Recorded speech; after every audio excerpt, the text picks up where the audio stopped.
Hi, I'm Nate Martin from 99bitcoins.com, and here's what's happened this week in Bitcoin.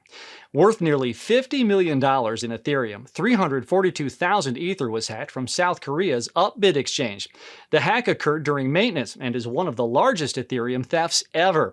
The exchange has suspended operations for at least a couple of weeks, but plans to repay users for the loss. It remains unknown how the attack was conducted. In yet more bad exchange news, East Asian exchange IDAX Global reported that its CEO had vanished, reason unknown.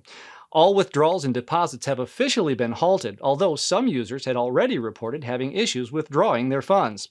These issues, along with the CEO's disappearance, have led to rumors of an exit scam. Ethereum developer Virgil Griffith was arrested at Los Angeles International Airport for contravening the International Emergency Economic Powers Act. Against warnings, Griffith went to North Korea to present information which could be used by the regime to evade international sanctions or launder money. Griffith faces up to 20 years in jail. Cryptocurrency exchange COINBASE has patented a self-learning compliance enforcer that shutters bad user accounts. The U.S. Patent and Trademark Office issued patent describes an automated system accompanied by a scoring mechanism that together root out non-compliant user accounts, specifically one suspected of trafficking in illegal activity. And finally, German Parliament has passed a new bill which would allow German banks to sell and store crypto beginning in 2020.